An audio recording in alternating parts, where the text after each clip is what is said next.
What Really Happened with your host, Mike Rivero. Putting America first, second, and third. Here is your host, Michael Rivero. And aloha, America. Welcome back to our show here. It is June 15th, Hump Day, middle of the week, 2011, starting that long, slow glide down to Pauhana Friday. The lunar eclipse, the biggest lunar eclipse for 11 years, is just now ending.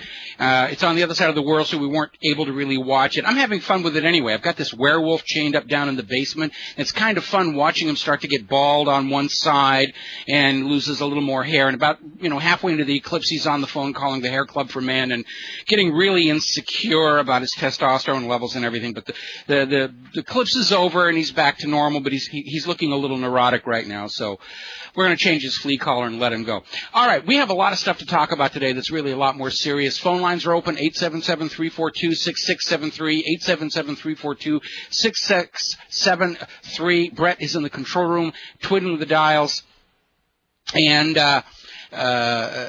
keeping us out of trouble and sending me funny messages here in the little text room. Obviously, the big news right now, there's so many things we've got to cover today. Over in Greece, the government has effectively fallen in the face of the anti-austerity, anti-IMF protests. And, yeah, you're not going to see this anywhere on the American corporate media. CNN is not talking about it. Fox is not talking about it. I was going around the dial on the TV, could not find a mention. They're all talking about how Pawlenty is the leading GOP contender, and more about Sarah Palin, and of course Petraeus confirmation is the new head of the CIA, and why we've got to go in and start killing those Syrians. But over in Greece, Papandreou basically stepped down, tried to form a new unity government. That's not working out. But basically, in the short version, the anti-IMF, anti-austerity protest has basically brought down the Greek government. They're trying to form a new government now. And obviously, if this new government comes in and saying, we've got to start, borrowing more money from the IMF and plunge the country deeper into debt, there'll probably be another set of protests. And we're getting these reports. Apparently, the protesters were hurling stones and yogurt at the Athens police. I'm not sure if there's a cultural significance to the yogurt, or maybe the Athens police are just lactose intolerant, but that appears to have been the icon of what was going on over there. And really, I understand why they did that. If you voluntarily say, I want a simpler life, that's austerity. But when the government says you have to make do with less so that we and the bankers can have more, that's not austerity, that is poverty. We are on the verge of a global fascist dictatorship. The Greek people are drawing the line in the sand in their efforts to bring about a global fascist dictatorship with a global private central bank. The money junkies may have set the stage for history's first global revolution. Started in Iceland, went all across Europe, Egypt, all across the Middle East. It's been in Spain for 3-4 weeks now. They've been going crazy over there. And now here in Greece. Speaking of Spain, the lead focus for the revolution there seems to be in Barcelona. About 36 people have been injured in violence. However, it looks like the violence is being started by undercover police officers. We saw this up at the G20 conference, where the police dress up in black and they go out and they cause damage to the media and say, oh, pay no attention to those protesters. They're breaking things. Therefore, you should not listen to their concerns. It's an old trick. In fact, it's so old it could be shaving by now. But they keep on falling back on that. But the upshot there is, and maybe this is sort of bolstered by this whole situation that's happening in Greece, the Spanish government basically had to abandon their official buildings. They were escorted out by police to their safety. So that situation is getting very, very tense over there. And obviously, with the people of Greece saying, we will not pay the bills for crooked bankers or reckless bankers or stupid bankers, the economic repercussions are probably going to be felt around the globe. And already that brief burst of green on the Dow from yesterday evaporated almost immediately, and the Dow ended almost 200 points down. Now, here in New York City, and again, this whole austerity push, protesters are already pitching camp at New York City Hall. They're getting ready for a big, huge sit-in, camp-in protest much as we saw up in, well, we're seeing it all around the world. And again, the issue is the bankers destroyed the economy, and the government wants to make you pay for it, and the people are starting to find their freedom and their right to say no. Remember, slaves cannot say no. Free people can say no. They have a right and a moral duty to say no. There is no freedom without the freedom to say no to all that is being done to you in the name of protecting Wall Street and the Federal Reserve and the IMF from their mistakes, from their criminality, from their desire for a new world order based on private central banking and permanent debt slavery for the entire population of planet Earth. So things are getting really intense there. Now, as if that was not crazy enough news here, over in Nebraska, we are looking at a potential nuclear incident. The Nuclear Regulatory Commission has declared a level 4 accident at the Nebraska nuclear plant at Fort Calhoun. It's right along the edge of the river. The plant is flooding. The FAA has issued a no-fly directive for 2 miles around the nuclear power plant because of, as they put it, hazard. The only possible hazard is a radiation release. They're saying it has not happened yet. I'm not sure I'm willing to take their word for it. I mean, it took them 3 months to admit Fukushima had melted down, and yet it was known it happened on that first day. So right now it's an even money bet there's been a radiation release of some kind.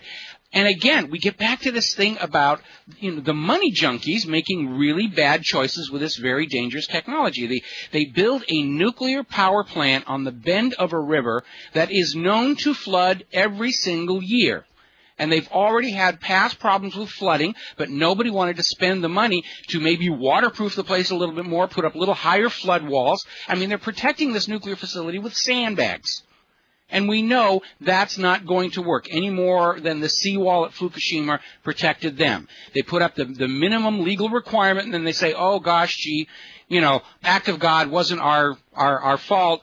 Sorry about the radiation, and where's our insurance check? Now, a lot of people are sending me email about this. Is it another meltdown? Is it another meltdown? And the answer is a firm no, it is not a meltdown, because the reactor at this facility, actually there's 2 reactors. If you look at the photo, there's 2 containment structures. The reactors were shut down for refueling. So the reactors themselves are already in cold shutdown. There will be no meltdown there. The danger here, as it is also at Fukushima and virtually every one of these other facilities, is the spent fuel rod cooling pool, which apparently at the moment has a brand new fresh batch of rods just taken out of the reactor as part of the refueling. They have already lost the active cooling at one point because of an electrical fire.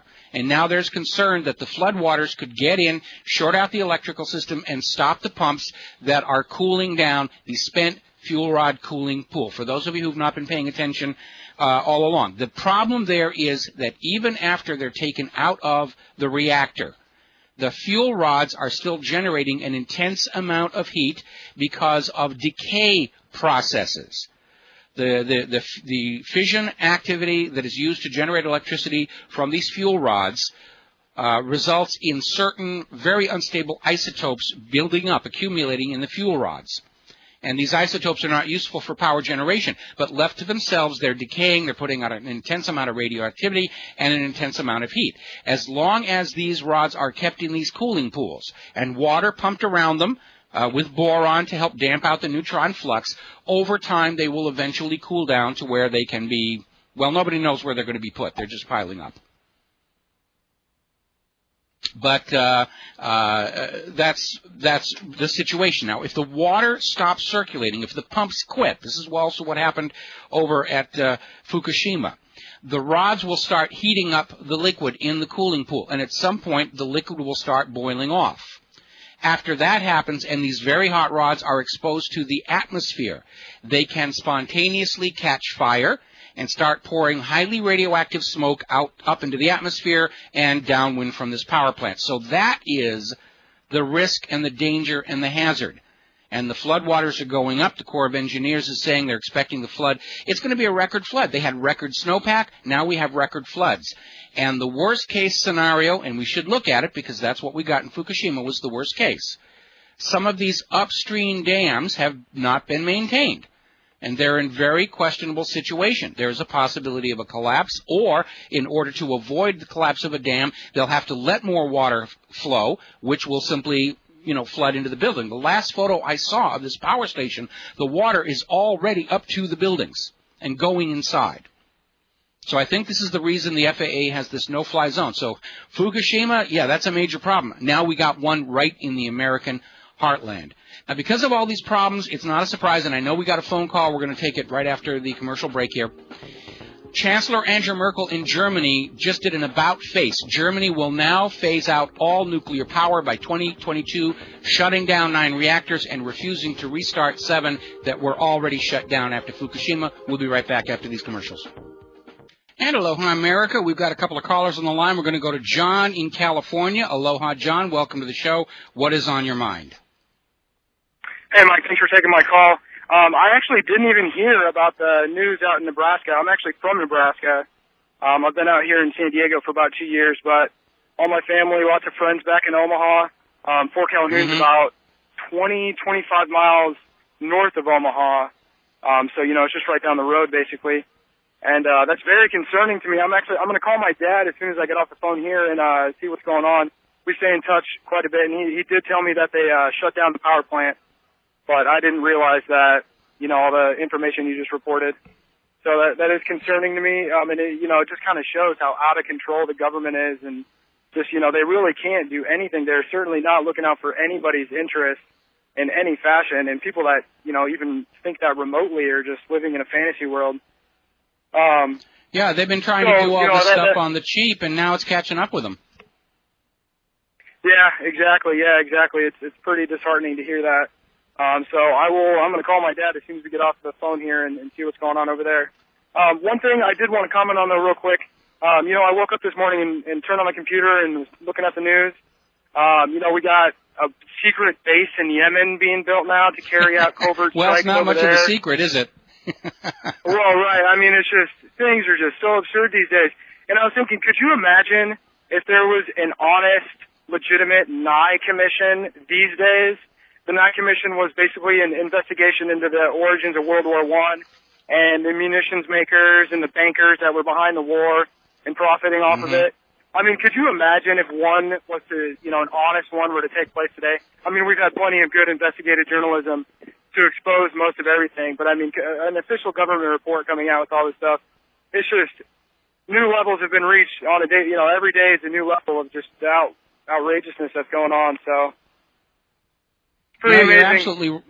Yeah, well, it's disgusting is the word that I would use, and yeah, they're talking about this new secret base in Yemen, except it's not really all that secret now that we all know about it. The secret bases are the ones, we don't know about. Where did that bomber come from? I don't know. I didn't think there was anything over there. The situation here, though, first of all, I want to talk about Nebraska. I have linked several articles to whatreallyhappened.com that are talking about this FAA directive, the no-fly zone, and obviously when you're talking about keeping airplanes away from a nuclear power plant, the issue there is radioactivity. And as I said, meltdown is not going to happen because the reactors are reported as having been shut down for refueling. But the cooling pools, the spent rod cooling pools, those are the issue. Omaha, Nebraska is a wonderful town. Many years ago I had a chance to work with a company out there called In-Flight Photography and the Animation Corporation, and we were roboticizing this gigantic Oxbury camera stand. It was just this, we had this Radio Shack computer and stepping motors and all these interfaces, and I had a lot of fun, and I was hanging out with the people from the shop, and we even went storm chasing one afternoon, and I had a lot of fun there. So it's really a beautiful part of the country, and I would hate to see harm to come to any of those people there.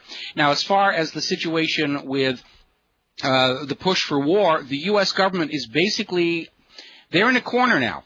We are seeing all these revolutions around the world standing up and saying, we will not pay the bills for the corrupt and criminal banking cartel that is trying to take over the entire world, and the U.S. government doesn't have enough military. what are we going to do? Go in and start invading Greece now? And the rest of it. So the U.S. government, in order to prevent that kind of a revolution from starting here in the United States of America, and it may already be too late, but they're thinking if we can really get a good world war going, those stupid serfs will forget all about the corruption and the mortgage-backed security fraud, and they'll forget about the vote fraud, and they'll forget about all the lies and stuff, and they will line up behind the flag and throw their money and their babies onto the bayonets of the enemy for us. And yes, that would have worked back in the 1950s and 1960s at the height of the Cold War when media was a one-way situation. But it's certainly not going to work now. They're going to try. And obviously with the 4th of July coming up, again, we have to look at the possibility that in order to ignite a war with Syria or Iran or Russia or China, we're looking at some kind of a false flag. Right now, I'm smelling panic along the Potomac, and that is a very, very troubling situation. Peter in Los Angeles, aloha. Welcome to the show. What is on your mind? Yeah, hi, Michael. I'm looking at this, what's going on in Spain and so on. This is like 1968 or even 1848, really, with the threat of revolutions all over the world. But it really concerns me what you were speaking of, what I read before. By the way, my computer crashed on, I think from, have you been getting stuff like that lately or what on your site? Well, we have very good security, and I've been in a position of having to tell one of our advertisers they may not advertise on our site because I caught malware in their ads, and we try and keep the site as vanilla and safe as we can. I am constantly flooded with emails that are attempting to get me to click on websites that are bad, but we have really good security here, and we're running scans all the time. Right now, Obama's trying to push for cybersecurity. We've got all the hackers out there trying to create as much trouble as they can to justify government cybersecurity. We certainly have all the hackers who are working for these foreign governments who want these wars. They're attacking everybody who's questioning and doubting what's going on. So, yeah, sometimes I feel like I really do live in the Matrix, except, of course, I don't look anywhere near as good as Keanu Reeves. And but it really is a fight out here, and it almost feels like an episode of, Hawaii Five-0, where I'm in with the computer, and the terrorists are over here, and they're attacking my servers, and we have to get them out of here. And it's a little bizarre, but it's just sort of become part of the background noise to the fact that what we're trying to do is stop World War III. Well, Michael, also about the Nebraska nuclear reactor. You guys are the only place, pretty much, fair winds and where I've seen it. I have not seen this on the media at all. And what in the world could they be doing if they're not alerting people that there could be some serious danger there? Well, it's going to be like Fukushima. They're not going to admit it's a problem until 3 months after it happens, and people are already starting to grow extra hands out of the side of their head. We got to take a break for commercials. We'll be right back. And aloha, America, and welcome back to the show here. We're still we're wrapping up on the situation over there in Nebraska, and again, the actual known facts are that the NRC has declared a Level 4 incident for this Fort Calhoun nuclear power station because of the danger of flooding. The reactors themselves are in cold shutdown for refueling. The risk is that if the buildings flood and the pumps for the spent fuel rod cooling pool fail, that we're going to see a situation similar to what we're seeing in Building 4 over at Fukushima. So we're going to keep an eye on that. Now, FEMA basically has the buses already lined up for flood evacuations in Iowa. We're looking at a major, major flooding disaster all across America. Why? Because we had huge amounts of snow this last winter that the Carbonazis insisted was not going to happen, and so nobody was prepared to deal with it.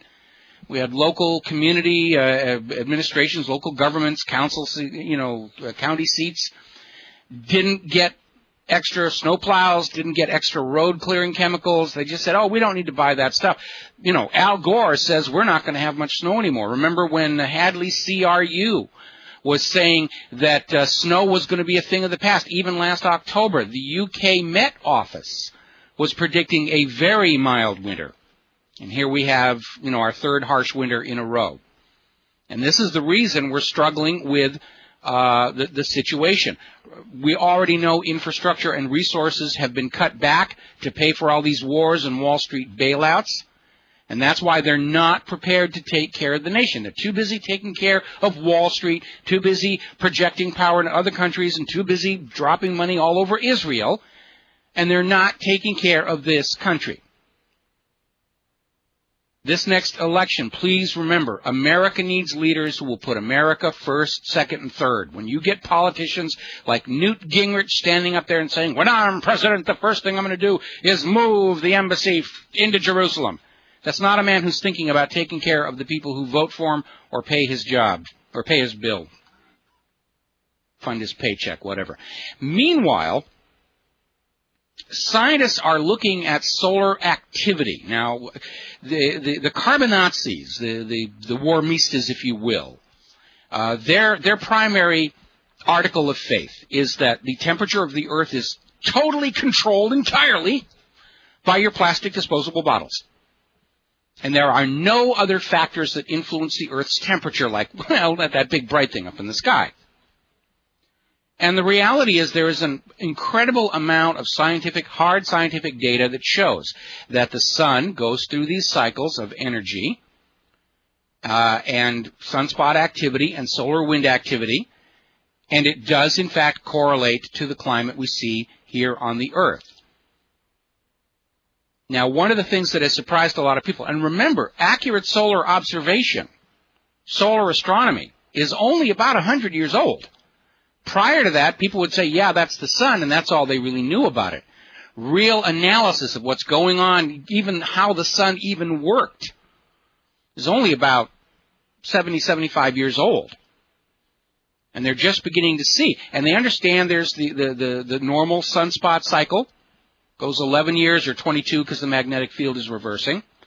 But the longer-term cycles, nobody knows about them. We do know there was a period called the Maunder Minimum, which coincided with a little ice age. This was a period where there were hardly any sunspots visible, no sunspots at all.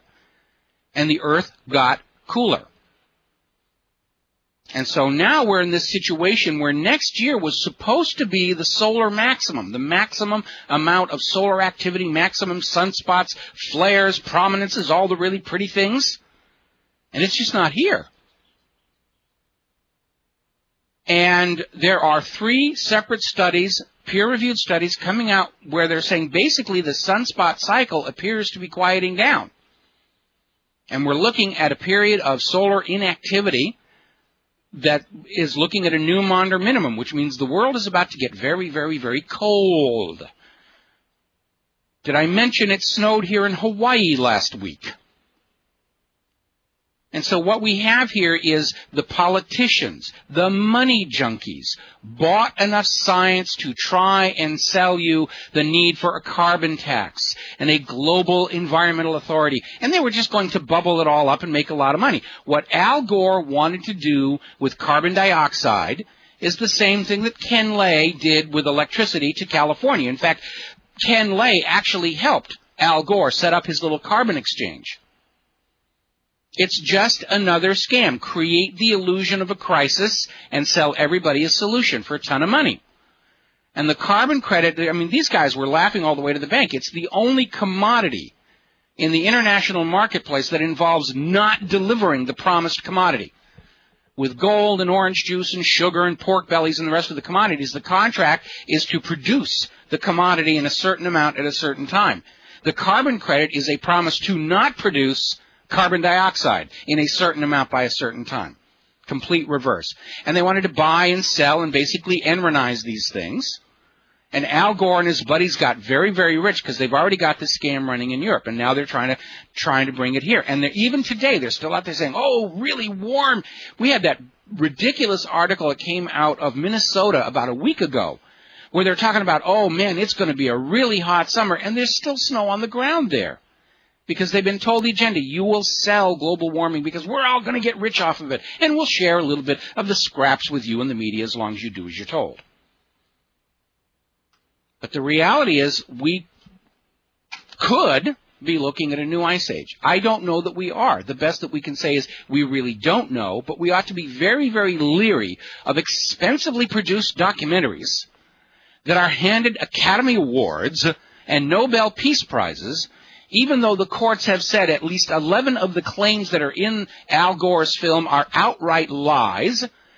And at least in Britain, it's literally the law that if that film, Inconvenient Truth, is shown in British classrooms, there must be a disclaimer read before it that 11 of the claims made in that documentary are completely bogus. So why did he get an Academy Award? I mean, to me, it discredited the Academy Award. I mean, years ago when I was working in the industry, I always wanted an Academy Award. Not anymore. Wouldn't take one if they offered it to me. Not after Al Gore gets one for a documentary full of lies. Same thing with the Nobel Peace Prize. Why is he getting the Nobel Peace Prize for lying to people? Well, the political pressure for that one is that the globalists wanted to base the push for a one-world government on a foundation of 3 pillars. Global warming, the environmental crisis, was one of them.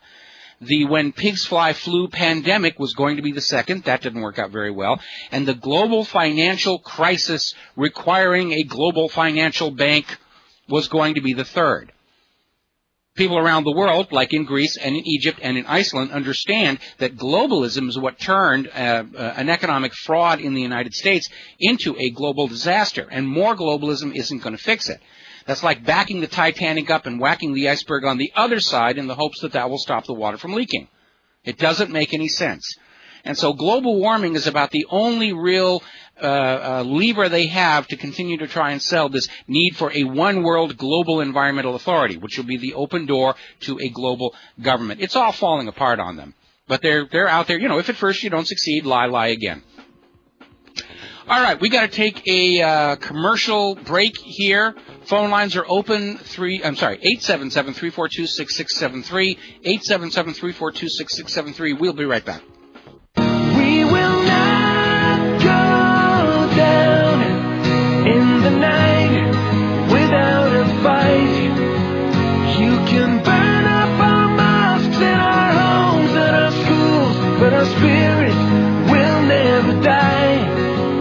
We will not go down in Gaza tonight. And aloha, America. Welcome back to the show here. And I'm just now getting a story. And I'm not entirely sure how to interpret this just yet. But this has to do with that nuclear reactor at Fort Calhoun north of Omaha, Nebraska, apparently as a precaution. The operators of the plant have not only flooded the spent fuel rod pool with cold water, which you would expect them to do. That's what it's supposed to do. Apparently, as a precaution, they have flooded the containment for the reactors themselves with water. This is something that Fukushima was doing early on in order to keep things cool. So if I read this correctly, it sounds to me like the refueling has not yet happened at this power station, and they're concerned about losing cooling in the reactors themselves. So this is a whole different kettle of fish. We need to find more information about this. There's always the usual reassurances and platitudes. We've put up earthen berms. We've got sandbags, and everything's going to be just hunky-dory, and I certainly hope that that's going to be the case.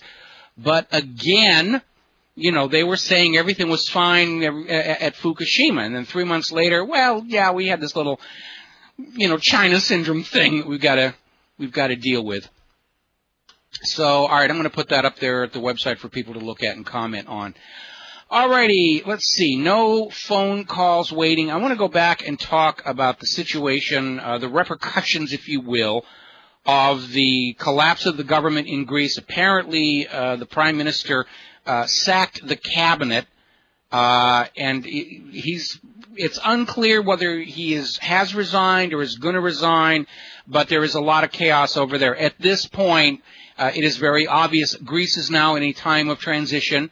The revolution against the IMF appears to have succeeded there, which is why you're probably not going to hear a whole heck of a lot about it on CNN or any of the American corporate media and stuff. Now, yesterday the Dow shot up quite a bit, and I speculated it might have to do with the influx of new money from China, from the buyback of the debt with this instantly printed money. And if it did, it didn't stick, because the Dow was down by about 200 points at one point during the day. It closed, I think, 179 down. The euro took a beating because Moody's is talking about cutting the rating on 3 large French banks that have been loaning money to the Greek government to float their debts along. And they're talking about the European stock market being weakened because of the divisions in Greece and in the European Union, how to resolve the Eurozone debt crisis and prevent contagion. In other words, if Greece refuses to fall into the IMF trap, will other nations find the will to break free as well? Now, contagion is built into the private central banking system. So it's ridiculous to say prevent contagion. It's not going to happen. That's just propaganda for the masses. There's no way to resolve a debt crisis when you're living under a system where the debt by design always exceeds the available monetary supply. There is no way to resolve a debt crisis within an economic system that is based entirely on debt. Because all money in circulation, whether it's the European Central Bank or the Federal Reserve or the IMF, all the money in circulation are the proceeds of loans from that private central bank at interest, either to private citizens and businesses or to the government. No matter what the government does, the debt will always increase faster than the actual amount of money in existence. It cannot be otherwise. It's designed to be that way. It is a permanent debt trap. And the politicians who sold us into this debt trap 100 years ago knew that they were not going to have to be the ones to deal with the consequences. They got their money then and there. The money junkies got their piles of paper notes and gold coins, and they pile them up in the middle of the living room, and they roll all over them, and they have orgasms, and they're happy. Because solving the problem, dealing with the consequences of what they've done, is somebody else's issue to take care of. But when you live under a financial system where the debt is always increasing the money supply, there's no resolution. Everything the government is doing, whether it's the government of Greece or of France or the IMF or the United States of America, it's like having a boat with 10 holes in the bottom and 9 corks, and all they can do is yank a cork from one hole, pound it into another, and say, look at me, I'm working to fix the problem. Now, there really is only one way to resolve the debt crisis resulting from a private central bank, and that's to shut the private central bank down, as Andrew Jackson did, and return to a value-based currency issued for use interest-free by the government itself, which is what Abraham Lincoln and John F. Kennedy did, and which is the system the United States was supposed to be founded on. The United States fought the American Revolution primarily to be free of private central banking, the abuses of the Bank of England. And a government-issued, value-based currency is what made the American people the wealthiest in the world, the highest standard of living in the world, until our economy was sold back into bondage by a corrupt Congress and president almost 100 years ago to the privately owned Federal Reserve, and are now trying to sell us into its hideously mutated bastard offspring, the International Monetary Fund. Or is that the International Made Fornicators? I keep forgetting what all these letters means. But all this talk about resolving the debt crisis is a smokescreen, because there is no resolution. The system by design generates debt faster than it generates money. The bankers are looting the public. You'll be left with these worthless pieces of paper, and that's the way they wanted it to be. Now, speaking of worthless pieces of paper, and I got a lot of flack for writing this article, but I was in an email debate with somebody who was trying to defend the Federal Reserve and debt-based currencies, without success, I might add, and I had this kind of a little inspiration. I wrote this article called Why You Should Not Buy T-Bills. And I think it distills down into a very simple form why the T-bills have already fallen. They used to be the most gold-plated of gold-plated investments. Everybody says, oh, T-bill, put your money in that and you can go back to sleep. You don't need to worry anymore. Well, now you do. The T-bills are not the investment instruments they used to be. They have degenerated into a scam that is cheating the taxpayers and the investors. And here is how it works. How the taxpayer is getting screwed. The U.S. Treasury issues these Treasury certificates, these T-bills, to raise money for the U.S. government. Now, the only way these T-bills can be redeemed to the investor is by the labor of the American taxpayer as extracted in the form of taxation.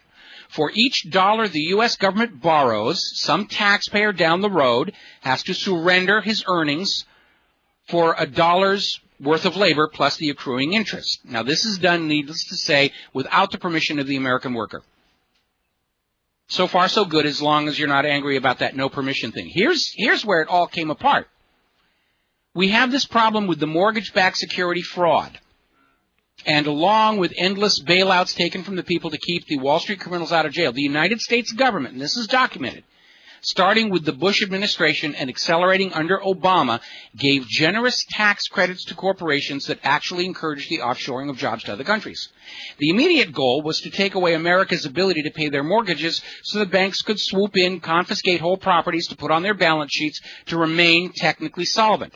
That monthly payment couldn't save the banks. They needed your entire house, and that's what led to this whole foreclosure gate, this firestorm of robo-signing and everything that is going to tie up the court system from now until the whole system falls apart.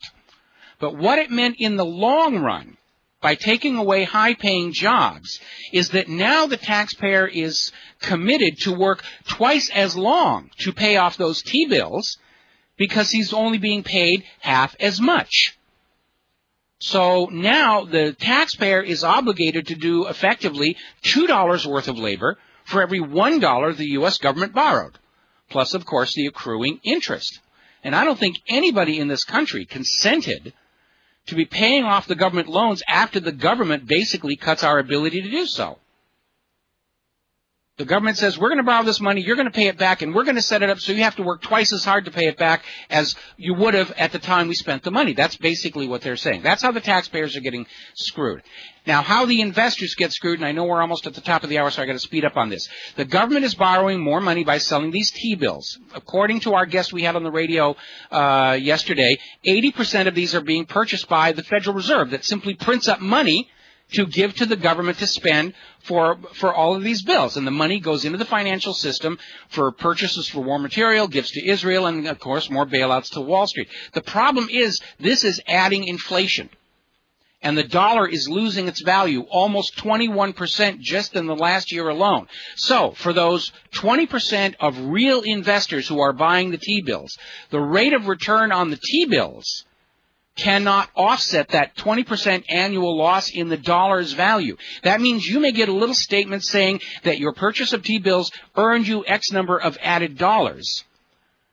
But the reality is those gains are overwhelmed by the total loss in value of the dollar of the whole investment. In other words, the longer you keep your money in T-bills, you are losing real purchasing power.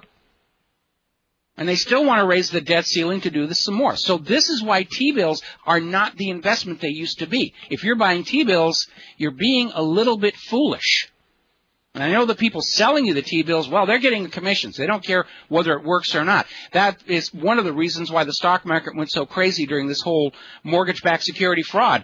The people who were selling the bogus mortgages, they were on commission. They didn't care if the mortgages were good, bad, or indifferent. They didn't care if the investments were solid or not. They're making their money on the commissions. They take their money and skedaddle. They're retired.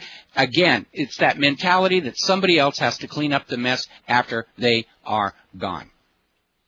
The reality is, despite all the fluffy talk in the media, the U.S. housing crisis has now exceeded that of the Great Depression.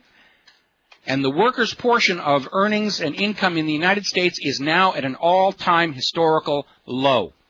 The people who work, who actually produce the products, whose labor must precede capital, are receiving the least portion of the earnings of the nation of any time in our history. That's where we are right now. We're going to take a break for news, and we'll be back with hour number 2 in about 7 minutes. Stay tuned.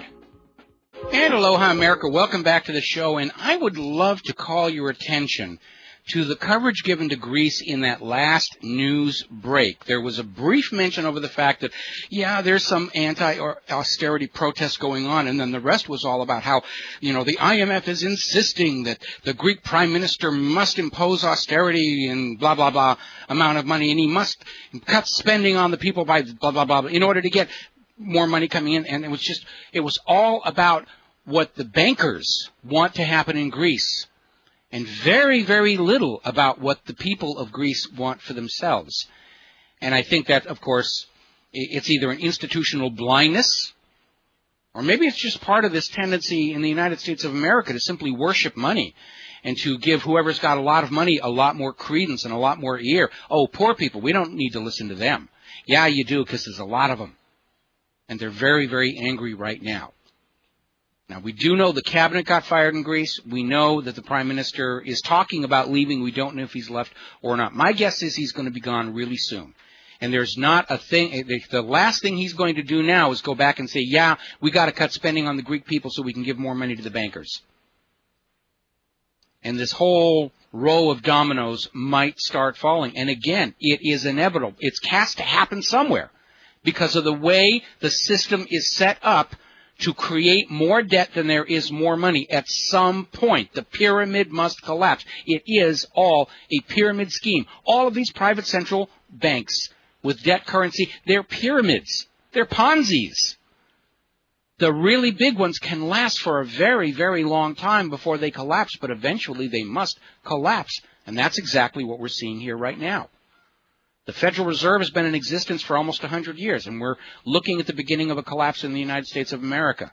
I think everybody's thinking, oh, we'll create a super pyramid called the IMF, and we'll just move everything into that, and that one will last 500 years, and it'll be somebody else's problem to deal with the consequences. But I think people around the world are recognizing that's what it is. It's just more of the same debt enslavement. I've been watching the Greek protests for a very, very long time, and inevitably, you will see in every one of them, IMF, go home. They know who the author of their impoverishment and their misery really is, and they've had it. They've had enough. Meanwhile, in this country, there's still a lot of denial about how bad things are. Over in Pasco County, oh boy, is having your brain removed a requisite for government service? Over in Pasco County, the government has passed a resolution that panhandlers are going to be fined $288. Where are they going to get the money? Where does Pasco County think this is going to accomplish anything? Oh yeah, we'll find the panhandlers and we'll use the money to pay for new carpeting in the front entryway or whatever they're going to do. They're panhandlers. They don't have money to pay fines. What they ought to do is go out, panhandle, get the fine, refuse to pay the fine, get thrown in jail. Free room and board, 3 meals a day, and a roof over their head and someplace to sleep. Instant solution. In fact, if you're out there and you're homeless right now, go try and rob a liquor store and then just wait for the cops to come and arrest you and take you away, because they're going to take you away to a place that's got a bed and 3 meals a day. And yeah, there are bars on the window so the bad people can't get in at night to attack you the way they do when you're living on the streets. Good solution. I think we ought to have all the homeless people doing that. And I got to tell you, with names like Boner and Wiener, no wonder the Congress is messed up. By the way, there's a story running around that Representative Wiener is going to run for president next year, and he's chosen Attorney General Eric Holder as his vice president, so be sure and get your Wiener Holder bumper stickers onto your cars right now. All righty, now speaking of Boner, he's basically grandstanding again. We're going into the election season here, and he basically gave Barack Obama until Friday to basically sort of go to Congress for a resolution for the military deployment in Libya. Because if he does not, he'll be in violation of the War Powers Resolution, or the War Powers Act. And in point of fact, Obama is, in fact, already in violation of it. He's gone past the original deadline. Now, Obama has come back and said, well, Libya isn't covered by the War Powers Act, which is his way of saying it's legal because I say it's legal. Remember what Richard Nixon used to say, if the president does it, it's not illegal? And he found out the hard way that that really is not the way things are done in the United States of America. The president is constrained by the law. The founding fathers set it up so that the president had to be as constrained by the law, perhaps even more so than ordinary citizens, in order that we did not wind up with kings and emperors here in the North American continent. So there's a fight coming up on that one. Alrighty. Now, speaking of wars, I went to the TV set today, and I went around the various news media. I was trying to find whether anybody was reporting on the revolution in Spain, or the revolution in Greece, or even the reactor in Nebraska, and I found nary a mention. The focus was all on this push to convince us that we got to go into Syria now. Yeah, we're in Afghanistan. We've been there longer than we were in World War II. We've been in Iraq. We've kind of wrecked the place there. And now they're really pushing for this new war in Syria. And they're in Pakistan, and now they're talking about this new secret CIA base in Yemen, from which to launch drone strikes. Obviously not much of a secret, because we now all know about it. And what has come out in this situation is, and we have been telling you this on this show all along, that the United States has been bombing Yemen with drones for the last 2 years, including using cluster bombs that are killing large numbers of civilian non-combatants. So, yeah, we've got another war in Yemen. How many wars does it take before it's a world war? And right now, it seems like our government is literally betting that if they can get a real world war going, where we're just at war with everybody, that the Americans will forget all about the corruption and the impoverishment and the lies and the dead kids, and we'll salute the flag and just march off and do as we're told.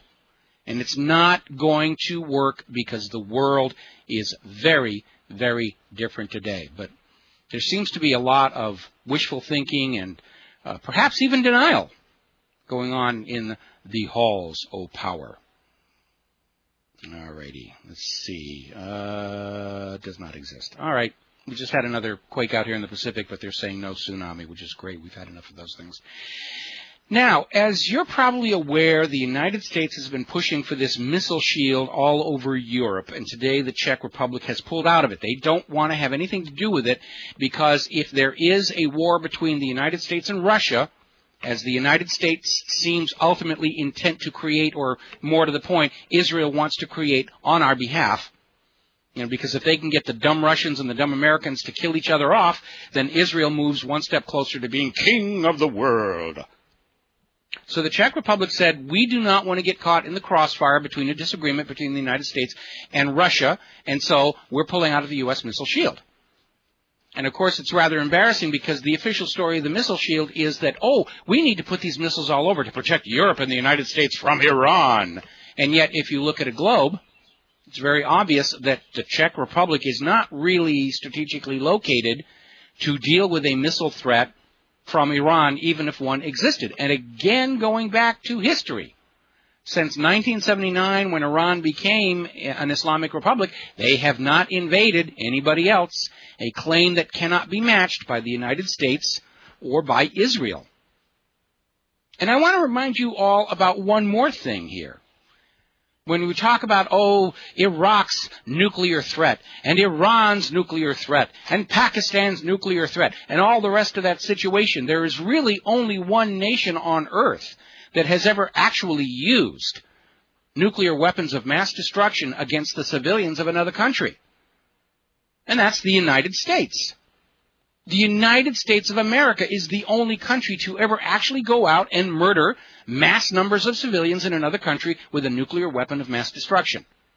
And yet the United States is always up there standing and pointing fingers and saying, they're dangerous, they're the danger, they're the threat, we have to invade them because they're the danger. No, they're not. And I want to make a very, very simple point here that we need to keep in mind as we continue to hear this harangue about how we must invade these other countries before they can pose a threat to us. And the answer is, demonstrably, they don't pose a threat to us.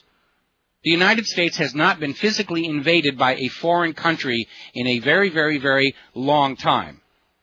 And I discount obviously phony staged terror attacks designed to create wars where none exist.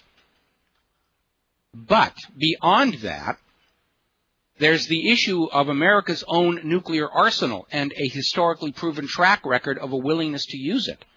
My family's generation surrendered $5 trillion, and that was back when $1 trillion was a lot of money, to build America's nuclear deterrent. Doesn't it work? We'll answer that question when we come back from these commercials. And aloha, America. Welcome back to the show here. And we're basically talking about America's nuclear deterrent.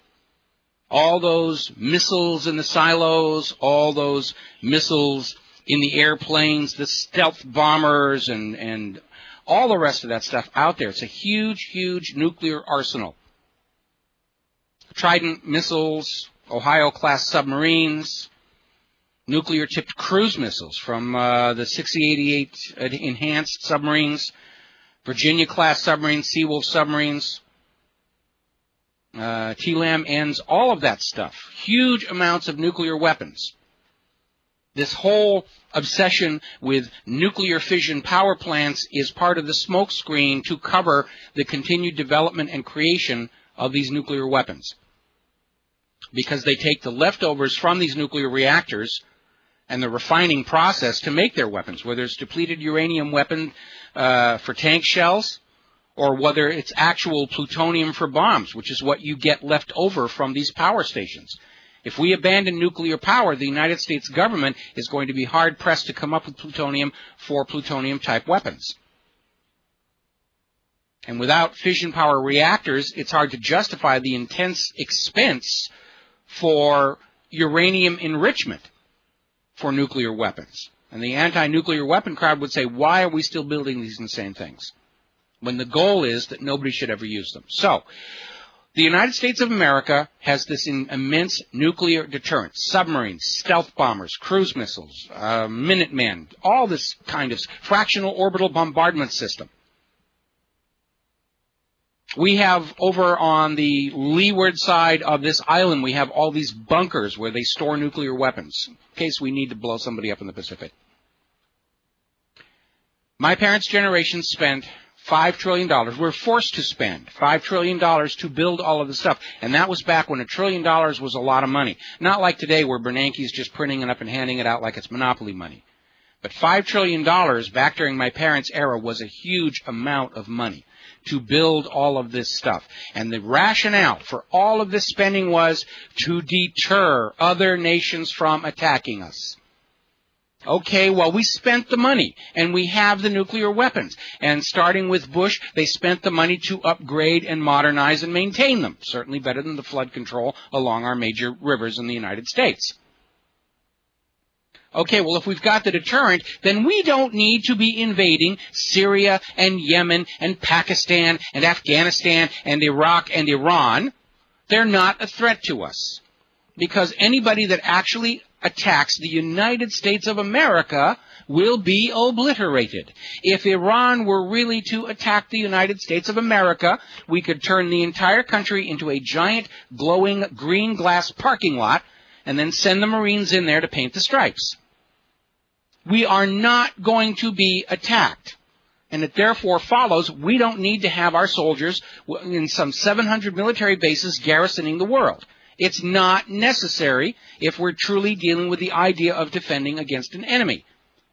If, on the other hand, that nuclear deterrent is not a deterrent, then the government wasted that $5 trillion, and I want a refund, plus allowance for inflation and accumulated interest. You can't have it both ways. You cannot spend $5 trillion on a nuclear deterrent and then turn around and say it's not a deterrent, therefore we have to send your son and your daughter and your brother and your sister over to the other side of the world to walk around a desert and shoot people who don't like the fact that we're walking around their desert shooting people. Either the government lied then about the legitimacy of the nuclear deterrent or they're lying now. One or the other. You cannot reconcile the two claims of this multi-trillion-dollar nuclear deterrent to protect us from invasion and then turn around and say, we've got to start invading all these other countries before they invade us. It just does not make any sense at all. We have some callers on the line. We're going to start with Ben in Nebraska. Aloha, Ben. Welcome to the show. What's on your mind? Well, a couple of things. First of all, as far as the Fort Calhoun nuclear plant is concerned, I live about an hour and give or take a couple of minutes from that plant. And I'm hoping that some cooler heads prevail on this one because I'd sure hate to be in a Fukushima-like event in the middle of the Midwestern United States. Definitely want to avoid I can that. understand that. Listen, look out your window at the corn out there. If it starts popping on its own, you're in trouble. Oh, probably, yeah, exactly.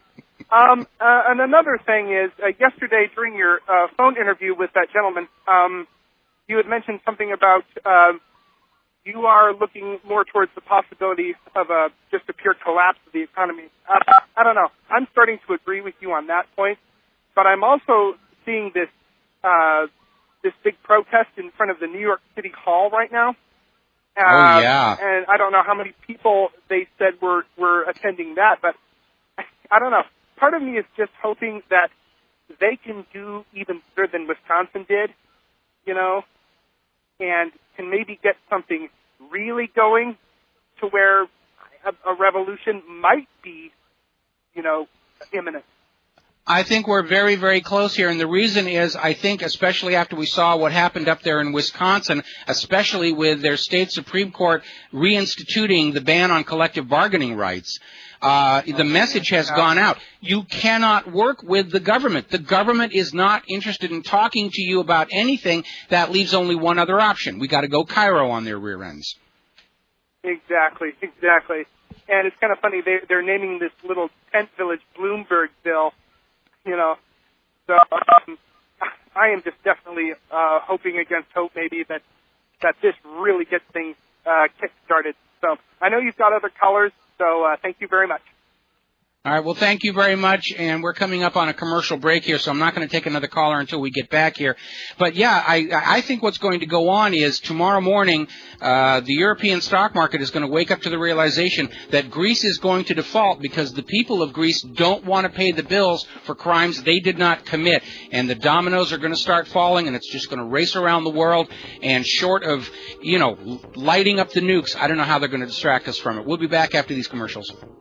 And aloha, America. Welcome back to our show. We're going to go back to the phones. George in Texas. Aloha, George. Welcome to the show. What is on your mind? You're talking about Pasco County. This is Pasco County, Florida, right? You're talking about? I'm sorry. Which story is this we're talking about? Oh, we're talking about yeah. Yes, I believe it is. Well, that's the part of Florida I came from. And I will tell you how compassionate this county is. I know a lot of people that went through hardship. I mean, undue hardship. Got to watch your language on this here radio station. No, hardships? Don't say that word. Okay. Well, here's the thing is, Pasco County is famous for it. If you go look at the census in their jails, you're better off committing a felony in Pasco County. Because if you're caught driving without a license, you go to jail. But if you commit a felony, you get off the hook. You get waivers and everything. I mean, it's a hangman's county. Well, basically, I think, and it's not confined to Pasco, but we're seeing more and more of these jurisdictions where the whole point of what's left of the justice system is to extract as much wealth from the population as possible. So they're going to write tickets and citations, and they're not going to bother chasing the burglars because they can't get any money from that situation. We know that people are going in and out of prisons, for minor crimes. They get sent to these factory prisons where they're making stuff for 20 cents an hour, and it's just, it's insane. And we see a lot of people getting away with crimes. I mean, we're seeing the way Dominique Strauss-Kahn's lawyers are already going after this poor girl that he attacked, and they're going into her background, and they're basically getting ready to portray her as somehow deserving of what this guy did to her. And it just, we got to stop this money worship, because we've reached the point right now where we're brainwashed into thinking anybody with a lot of money must be telling the truth and be a good person, and anybody without money, they're garbage. Just toss them away and, use them and have nothing more to do with them. We're talking, another story we just put up at whatreallyhappened.com was this lady working as a clerk for Kellogg Brown Root in Iraq 6 years ago got assaulted violently. I mean, physical injury over and above the actual rape itself. It's taken 6 years to get to court. And Kellogg Brown Root's lawyers are getting ready to go in and accuse her, basically of swimming after troop ships. And that's their idea of a defense. And so, yeah, the justice system is not just. We know that. We know that innocent people get sent to jail, or even worse, they get executed, and guilty people walk free as long as they got enough money to hire the best lawyers. It's not a just system, and that's one of the reasons why I think the American people are ready to let this government go, because they don't see it as useful. Well, I think I thought my told my county sheriff, he kind of agree with me, because the county jail he has only can hold like 100 people, and the thing is, he don't see his sheriff's department being ran as a business. And in Florida, it was ran as a business. Pack as many bodies into the county jail, this way you get all that federal and state subsidies. I mean, they profit more just on a person being in jail than what they pay in fines. You know, I know we've had a problem with Child Protective Services all across the country justifying their budget and avoiding layoffs by going out and just making up stories about why parents ought to have their children taken away from them. During the height of the feminist male bash craze back in the 1990s, we saw stuff in California. I literally heard this lady talking from the Los Angeles Department of Child Services, and she literally got up on the stage and in straight face said, "All men molest children. It's my job to say where and when they did it." Straight face, absolute article of faith. And for this, she gets a lot of money and political power. And, a lot of these departments got sued literally out of existence for constitutional violations against men. But it can turn into a witch hunt. As soon as somebody's able to monetize, these prosecutions and persecutions, it becomes big business, and it just gets completely out of control. Well, you want to know one nice thing that's starting to happen in our county, or talking about it? It's in the Texas legislature, and that is they're talking about bringing juries back into family court, because these judges, a woman could commit adultery, file divorce, and clean the husband's wealth out, house and home and everything. And it's like, we need to bring back the juries, because I don't really think a guy like this deserves to be treated like that in the system. Well, again, this also goes back to the 1990s during that whole feminist, all men are rapist, male bash situation, and the courts, the laws in virtually every state were skewed. So the women were always presumed to be the innocent party and the superior parent, and the men had to prove that the women were behaving in a disreputable way. The idea of a California divorce, you would lose everything. The wife got all the uranium in the uranium mine, and I got the shaft. And don't get me started, because when my first wife and I broke up, my lawyer just said, you're doomed. That wasn't the word he used, but this is what's safe to say on radio. He said, you're doomed. The way the laws and the courts are set up in California, they could catch her swimming after troop ships, and she'd still be seen as the innocent party. And there's nothing you can do about it. It's just the way it's been politicked. The feminazis, and yes, I'm borrowing the term from Rush Limbaugh, the feminazis skewed the courts, and the feminist leaders all became very rich, selling books and doing personal appearances, and just, politic their way to all kinds of wealth and influence and power, and they left a lot of destroyed people in their wake. And the real crime about the rape hysteria of the 1990s? When all the lawsuits were done, police departments and hospitals were so terrified of another phony rape charge against a man and the resulting lawsuit, it actually wound up with rape victims getting less sympathy and less trust and less attention and care than they had before the whole mess even started. This includes this lady here in Iraq. 6 years it's taken to get to court. And actually huge amounts of damage to real victims. Real victims were being ignored because nobody wanted to risk another lawsuit from a wrongfully imprisoned male. Well, the thing is, too, when I worked for a company out in Florida, it's like the sexual harassment claims got so bad that they actually had to go hire a private investigation firm to do these, because they found out that the woman at work that done all the investigation, she was a feminist. All men sexually harassed. And when this private investigation found out was that a lot of these sexual harassment claims were unfounded, and it was just retaliation. And these people were experienced police officers, and they knew how to find out if these people were falsely accusing somebody. And it was called empowerment. That was the buzzword. It was empowerment. I mean, you had Catherine Comans, the assistant dean of student activity at Vassar, was quoted in Time magazine saying that a false rape charge was a good experience to put a man through. This was Time magazine that was quoting this nonsense. My first wife used a bogus false charge of sexual harassment at her workplace to get her competition for a promotion out of the way. And it worked. She got the promotion, the other guy got fired. No evidence required. It's just completely, and it's all politics, and when you create a victim class, they will use that. I mean, we see all these, Tawana Brawley rape hoaxes, what's his name, Gary Dotes, oh, God, this is so long ago. I'm not remembering the name. Gary Dotson was his name, and he's got sent to jail for rape for 6 years, and was only released when the alleged victim confessed that she was actually having sex with her boyfriend and didn't want her parents to know. So she picked a guy at random, said he raped me, and he went to jail. Completely out of control. We got to take a break for commercials. Thanks for the call. I got other things to deal with when we get back for the last segment. Thank you. And aloha, America. Welcome back to this show here. And longtime readers, listeners know that I have a great deal of respect for Al Jazeera's coverage around the world, originally in the Middle East. Now they're going global. They're very much on the way up, and a lot of people are tuning into them.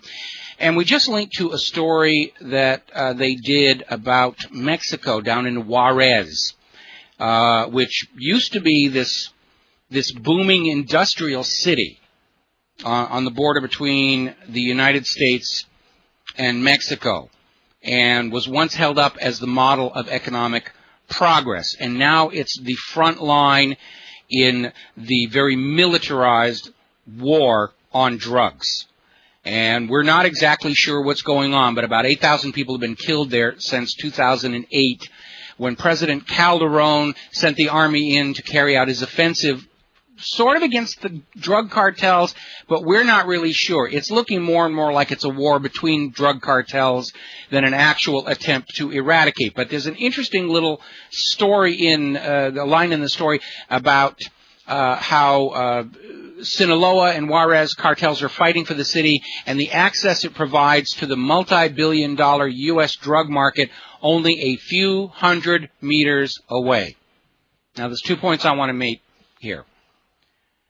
It is not necessary for Sinaloa and Juarez cartels to be fighting for that access. There's a really long border down there, and it's wide open. How do we know that? Because if there's a multi-billion-dollar U.S. drug market only a few hundred meters away from Juarez, it's because the U.S. government is letting it come through. All the TV shows and anti-drug commercials notwithstanding. The drugs are pouring across the border, billions of dollars worth, into the United States of America, with corrupt politicians and officials taking a piece of the action along the way. Remember Iran-Contra? The CIA was funding operations Congress would not approve by selling drugs. They did it in Vietnam, the whole Air America thing. And when we lost Vietnam, they went down and started bringing the cocaine up from South America to fund the whole Iran-Contra operation. It was back during the Reagan years, when Reagan's Attorney General, William French Smith, signed executive orders allowing the CIA to be linked up with drug operations without having to report them to American Drug Enforcement Authority. It was the slang was the license to smuggle. Secret Agent 00 line on the mirror. License to smuggle, license to snort, license to toot. We know that whole Iran-Contra mess was all in the middle of the Clinton Whitewater scandals that were covered up by Ken Starr. Why was Ken Starr covering it up? Well, he was assistant to William French Smith when William French Smith launched this whole thing during the Reagan years. So Ken Starr's been part of this thing all along. A lot of drug money, government taking advantage of the drug money. And the TSA still wants to put their hands down the front of your pants to prove that we're in control of our borders, and they're not. If billions of dollars of illegal drugs are crossing the border from Mexico, then how difficult is it to carry a nuclear bomb across? And the answer is, it really isn't. All of that border control thing is just for show, because there's too much money to be made in drugs. There are banks that, without the money laundering, for drug cartels would have collapsed already. I remember there used to be this wonderful show on TV called Miami Vice. They did a movie of it that wasn't anywhere near as good.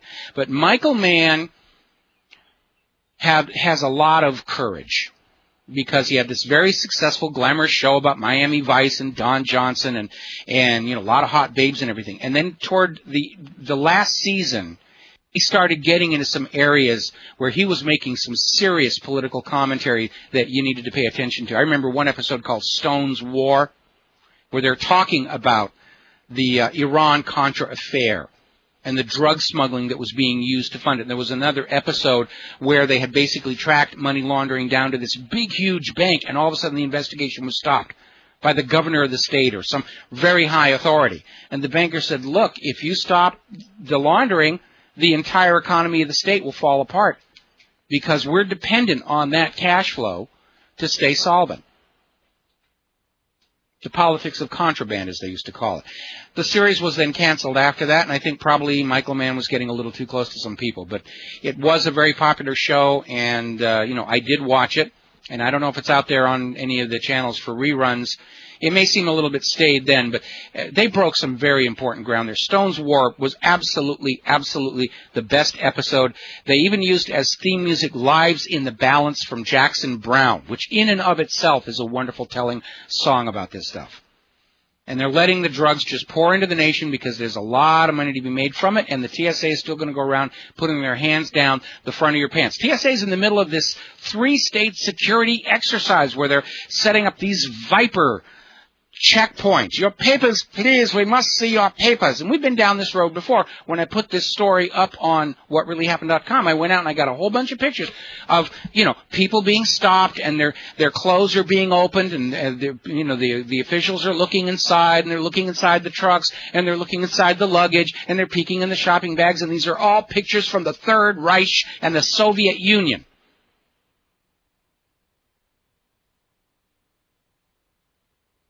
So TSA is being sicked on us. They're the new Gestapo. They're the new SS, and I don't mean the Secret Service.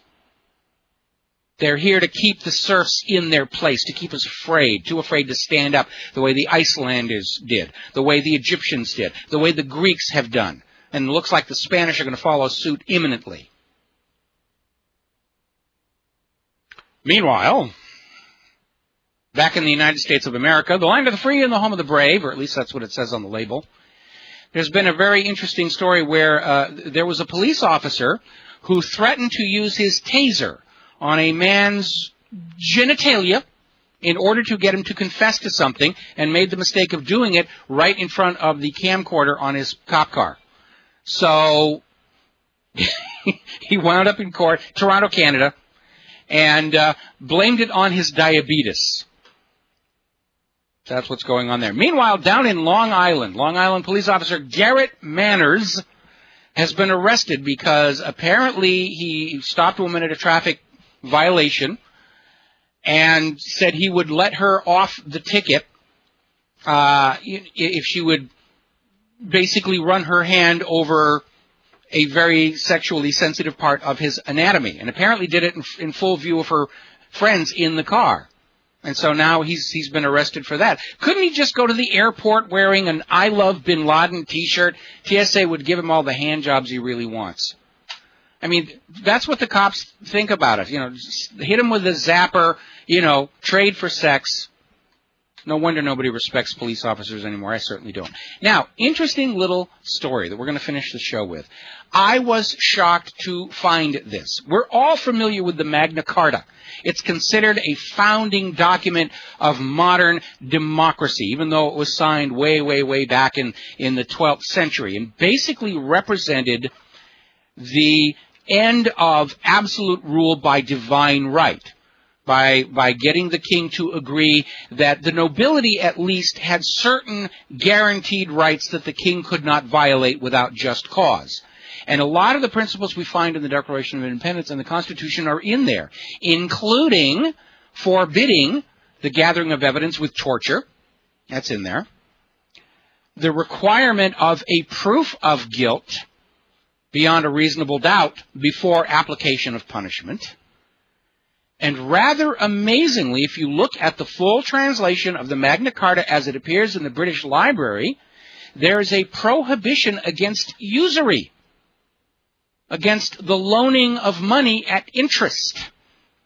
Now, it allows it under certain circumstances, but forbids it under others, and in particular makes a specific reference that if somebody were to die under a debt, that the heirs could not be charged interest on the unpaid portion of the debt, only pay off the rest of the principal sum.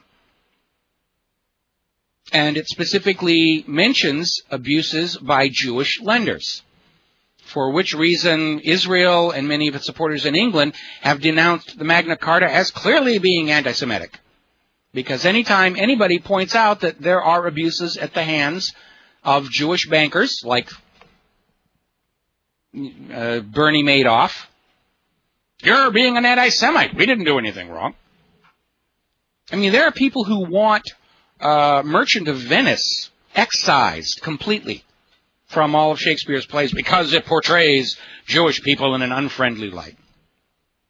And speaking of excising, the whole point of the story, the part that really kind of got me, if you go to the United States National Archives and you look at their online version of the Magna Carta, the portions dealing with usury and abuses by Jewish financial people have been removed. And there is no mention of the fact that you are not looking at the full text of the Magna Carta. They just let you assume that this is the document that is the founding document of democracy in Europe. But it isn't. It's not complete. It's been redacted. Portions have been erased. Even in the National Archives, even with the Magna Carta, history is being rewritten to conceal from you real events and real people and real crimes and real concerns. I don't like a rewritten history. I don't like the awareness that the original 13th Amendment went missing. I don't like the fact that nobody can actually prove the 16th Amendment was actually ratified. And I don't like being told that the Magna Carta that we are shown here in the United States of America is incomplete because portions of it offend certain vested financial interests. Even the National Archives are involved in rewriting history to suit a private agenda. I am offended. That's our National Archives, our taxes supported. That is supposed to be the ultimate custodian of our cultural, societal, and national memory. And now we're finding out they, too, can be politicked into rewriting history. They should be ashamed of this. We'll be back tomorrow with our show here on the Rents Radio Network. Until then, stay safe, stay well, have a good evening, drive carefully, hug your loved ones, and aloha, America.